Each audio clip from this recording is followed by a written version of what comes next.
আজকে বাড়ির থেকে বেরোনোটাই হয়েছিল আমাদের সব থেকে বড় ভুল। কারণ কি শেষের ট্রেনে বাড়ি ফিরতে গিয়ে যে আমাদের সঙ্গে এমন কিছু ঘটবে সেটা তো আমরা এক্সপেক্টই করিনি। বনগে স্টেশন থেকে দুটো শিয়ালদার টিকিট কেটে নিয়েছিলাম। কোথায় যাচ্ছি কেন যাচ্ছি সেটা আমরা ট্রেনের মধ্যে ডিসাইড করব।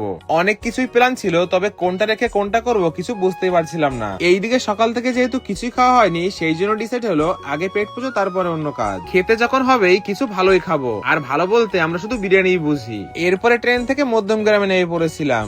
মধ্যম গ্রামে বিরিয়ানির 2-3টে অপশন আছে। এরপরে উজ্জ্বলদার দোকানের সামনে থেকে একটা টোটোতে চেপে আমরা পৌঁছে গেছিলাম ডি বাবি বিরিয়ানিতে।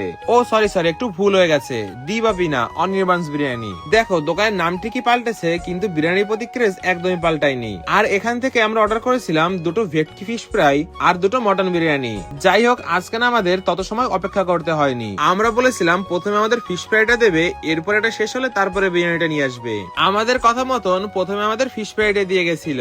এটা ছিল অনির্বাণসের অরিজিনাল ভেটকি ফিশ ফ্রাই, যেটার দাম নিয়েছিল 120 টাকা করে পিস, আর যার সঙ্গে এই টমেটোর চাটনিটা দিয়েছিল। কিন্তু এইখানকার এই গ্রিন চাটনিটা না বেশ দারুণ করে, সেই কারণে আমি এক্সট্রা করে একটু গ্রিন চাটনি চেয়ে নিয়েছিলাম। এরপরে ফিশ ফ্রাইটা শেষ হতেই আমাদের বিরিয়ানিটা দিয়ে গেল। দেখো আমাদের পিসগুলো চেক করা ছিল, যদি মটনের পিস পছন্দ না হয় তাহলে আমাদের পছন্দ মতো ওরা পিসগুলো চেঞ্জও করে দেবে। কিন্তু আমাদের পিসগুলো না বেশ ভালোই দিয়েছিল, সেই কারণে চেঞ্জ করতে হয়নি। এক প্লেট বিরিয়ানির দাম ছিল 350 টাকা। তবে আজকের বিরিয়ানিটা না আমার ততটা ভালো লাগেনি। এরপর একটা জিরা ড্রিঙ্ক নিয়ে আমরা গেছি